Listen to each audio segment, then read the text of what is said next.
malgré cet état de choses, on est obligé de reconnaître que dans la formation d'un symptôme hystérique, il faut considérer un semblable processus comme constituant plutôt la règle que l'exception.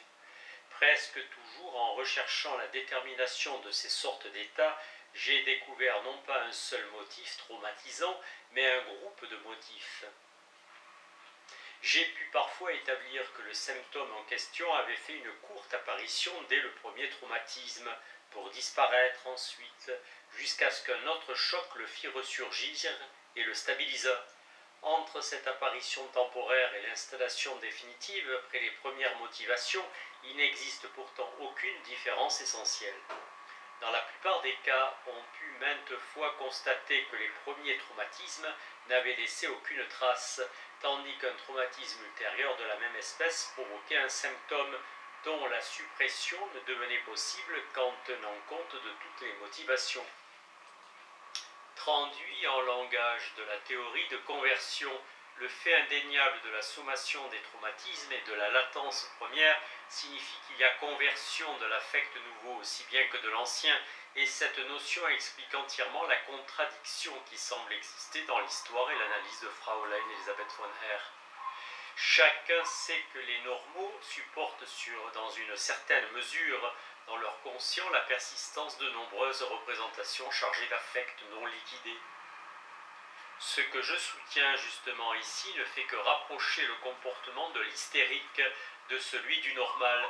Il ne s'agit évidemment que d'un facteur quantitatif de la mesure de tension affective que supporte telle ou telle constitution. Les sujets hystériques eux-mêmes sont capables de conserver une certaine dose d'émotions non liquidées lorsque celle-ci s'accroît par sommation à l'occasion d'incidents provocateurs semblables et en dépassant les limites de ce que le tempérament de l'individu lui permet de supporter. L'impulsion à la conversion est donnée. Quand nous disons que la formation du symptôme hystérique pourrait bien se produire aux frais de l'affect ressurgi dans la mémoire, il ne s'agit donc pas d'une assertion bizarre, mais presque d'un postulat. J'ai parlé du motif et du mécanisme dans ce cas d'hystérie. Il convient encore de traiter de la détermination du symptôme hystérique. Pourquoi donc des douleurs dans les jambes sont-elles venues remplacer une souffrance morale ? Les circonstances dans le cas en question indiquent que cette douleur somatique n'a pas été créée par la névrose, mais seulement que celle-ci s'en est servie, l'a augmentée et maintenue. J'ajouterai tout de suite que dans la plupart des algies hystériques qu'il m'a été donné d'observer, les choses se passaient de façon analogue. Une douleur d'origine réellement organique avait réellement existé au début. Ce sont les douleurs les plus communément répandues parmi les êtres humains qui semblent être le plus souvent appelés à jouer ce rôle dans l'hystérie. En particulier, les douleurs périostiques et névralgiques dans les maladies dentaires, les maux de tête émanant de diverses sources et tout aussi souvent les douleurs rhumatismales, musculaires si fréquemment méconnues. J'attribue une origine organique au premier accès de douleur qu'eut Fräulein Elisabeth à l'époque où elle soignait son père, car lorsque je m'attachais à trouver à cet accès un fondement psychique, je n'en pus découvrir, et il faut bien avouer que je suis enclin à attribuer une valeur de diagnostic différentiel à ma méthode de rappel des souvenirs lorsqu'elle est soigneusement employée. Cette douleur primitivement rhumatismale devint chez le malade le symbole mnémonique de ses pénibles émois psychiques, et cela pour plus d'une raison ainsi que je l'ai constaté. Peut-être s'agissait-il quand même d'une irritation spinale. D'abord et surtout, je crois, parce que la douleur coïncida dans le conscient avec les émotions, et ensuite parce qu'elle se trouva multiplement liée, ou pouvant le devenir, au contenu des représentations. D'ailleurs, elle ne constituait sans doute qu'une conséquence lointaine des soins donnés, des mouvements restreints et de la mauvaise alimentation que la tâche d'infirmière lui avait imposée. Mais de tout ceci, la malade ne se rendait pas nettement compte, et il faut plutôt prendre en considération qu'elle devait la ressentir à certains moments importants de son travail d'infirmière. Quand par exemple, elle sautait du lit pendant l'hiver à l'appel de son père. Toutefois, le fait décisif en ce qui concerne le tour pris par la conversion dut être l'autre aspect du lien associatif. Pendant une longue série de jours, l'une de ses jambes douloureuses dut être en contact avec la jambe enflée de son père lors du changement des pansements, et à partir de cette époque, l'endroit de la jambe droite ayant subi ce contact resta le siège et le point de départ de ces douleurs, zone hystérogène artificielle dont le choix s'explique clairement dans ce cas. Si quelqu'un m'exprimait son étonnement du lien associatif établi entre une douleur physique et un affect psychique, et le prétendait multiplement déterminé et artificiel, je répondrais que cet étonnement est tout aussi déraisonnable que celui exprimé par la phrase suivante « Ce sont justement les riches qui, dans le monde, possèdent le plus d'argent ». C'est que là où il n'y a pas autant d'associations, il ne se forme pas de symptômes hystériques, et je suis en mesure d'affirmer que le cas de Fräulein Elisabeth von Haar peut se ranger parmi les plus simples au point de vue de la détermination. Il m'est arrivé en particulier, chez Madame Cécilie M., de désentortiller les nœuds les plus compliqués. J'ai déjà dit dans l'histoire du cas comment l'astasie-abasie de notre malade s'était bâtie sur des douleurs. Ces douleurs, une fois qu'un chemin déterminé avait pu s'ouvrir à la conversion. Mais j'ai aussi soutenu l'idée que la malade avait créé ou accru son trouble fonctionnel par la symbolisation et qu'en compensation de son état de dépendance et de son impuissance à changer quoi que ce soit aux conditions existantes, elle avait trouvé dans l'astasie-abasie une façon de s'exprimer. Les phrases restées clouées sur place, n'avoir aucun appui, servent de fond à ce nouvel acte de conversion. Je m'efforcerai de justifier ce point de vue par d'autres exemples. La conversion résultant de la simultanéité des liaisons associatives déjà présentes semble jouer un rôle des plus minimes dans la prédisposition hystérique. La conversion par symbolisation paraît au contraire exiger un haut degré d'altération hystérique, comme celui devenu décelable chez Fräulein Elisabeth von Haar dans les stades tardifs de son hystérie. C'est chez cette Madame Cécilie M que j'ai observé les plus beaux exemples de symbolisation, et j'en puis dire qu'ils ont été les plus difficiles et les plus instructifs de tous ceux que j'ai traités. J'ai déjà signalé que cette histoire de malade ne peut malheureusement faire l'objet d'un récit détaillé. Madame Cécilie souffrait, entre autres maux, d'une névralgie faciale extrêmement violente, apparaissant inopinément 2 ou 3 fois lent, qui persistait de 5 à 10 jours, résistait à tous les traitements pour cesser tout à coup, comme par résection. Elle n'intéressait que la deuxième et la troisième branche du trijumeau, et comme on constatait la présence indéniable d'uruturie et qu'un rhumatisme aigu mal défini avait joué un certain rôle dans l'histoire de la malade, ou incliné à penser qu'il s'agissait d'une névralgie goûteuse. C'est l'opinion que partageaient aussi tous les consultants appelés lors de ces accès. La névralgie fut traitée par toutes les méthodes usuelles, badigeonnage électrique, eau alcaline, laxatif, mais toujours sans résultat, jusqu'au moment où cette douleur voulut bien céder la place à quelque autre symptôme. Dans les premières années, la névralgie datée de 15 ans, les dents furent accusées d'en être la cause et condamnées à l'extraction. Un beau jour, on procéda sous anesthésie à l'extraction de 7 de ses responsables, mais cela ne se passa pas sans dommage, car les dents étaient si solidement plantées que l'on dut laisser les racines de la plupart d'entre elles. Aucun avantage temporaire ou permanent ne résulta de cette cruelle opération, et à cette époque les névralgies firent rage des mois durant. Lorsque j'entrepris mon traitement, le dentiste était consulté lors de chaque crise et prétendant chaque fois découvrir des racines malades, se mettait à l'ouvrage, mais se trouvait généralement interrompu par la disparition subite de la douleur névralgique, en même temps que cessait le besoin de ses soins. Dans les intervalles, la malade ne souffrait nullement des dents. Un jour, à l'occasion d'un nouvel accès, je fus invité par la malade à la traiter par l'hypnose. Je jetai alors sur les douleurs un très énergique interdit, et à partir de ce moment, elles cessèrent. Je commençais alors à douter de l'authenticité de cette névralgie.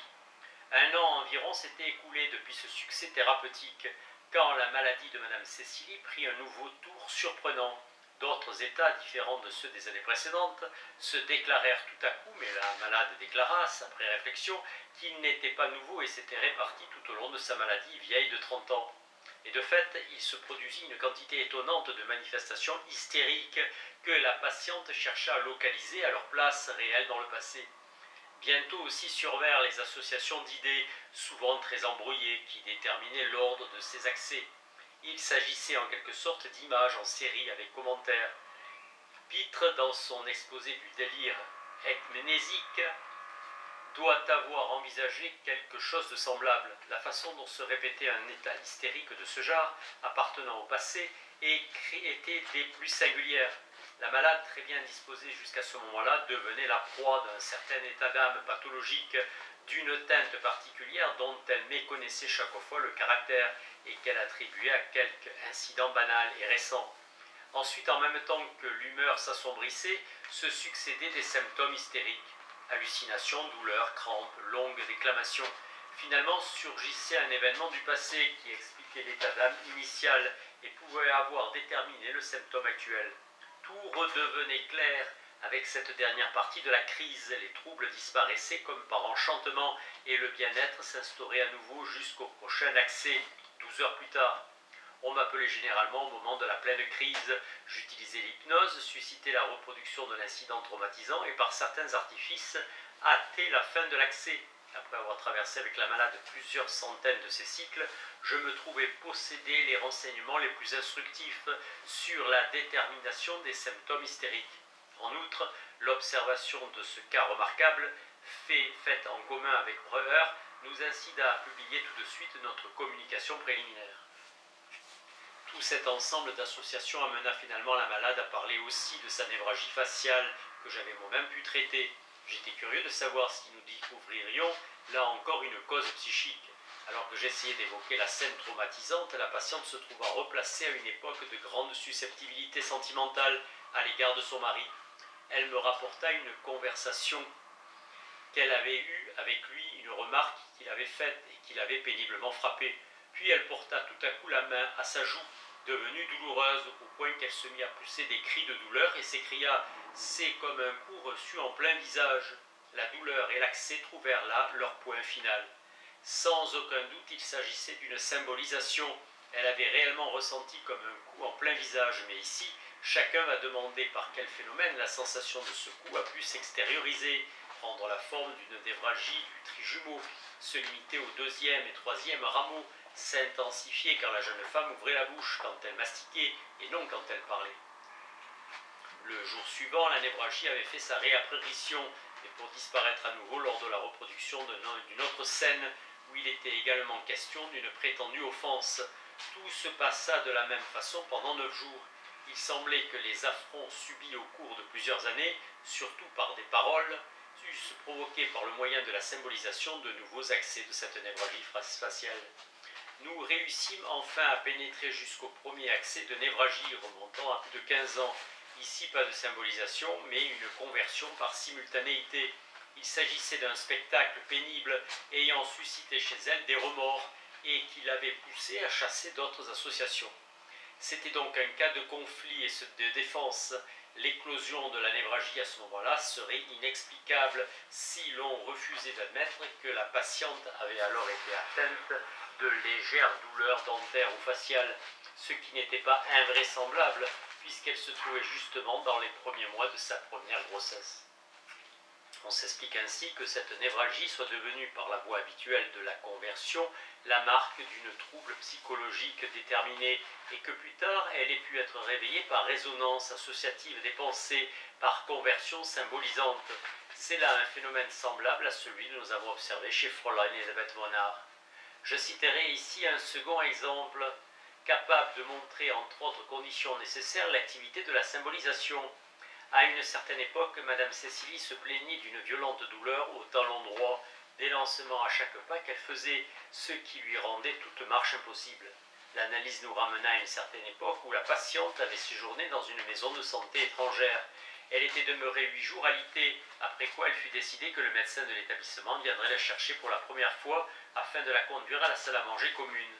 La douleur était apparue à la seconde même où elle avait pris le bras du médecin pour quitter sa chambre et disparut pendant la réapparition de cette scène.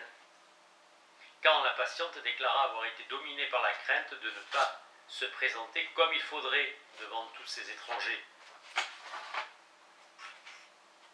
Auftreten veut dire à la fois marcher et se présenter, apparaître. Voilà qui semble être un exemple frappant, presque comique, de l'éclosion au moyen du langage d'un symptôme hystérique par symbolisation. Toutefois, un examen plus approfondi des circonstances nous fait préférer une autre explication. La malade, à cette époque, souffrait déjà de douleurs aux pieds. C'était même à cause d'elle qu'elle avait si longtemps gardé le lit. Il faut bien admettre que la crainte dont elle fut saisie dès le premier pas fit ressortir parmi les douleurs déjà présentes à ce moment-là celle du talon droit symboliquement adéquate pour en faire une algie psychique et lui assurer une persistance particulière.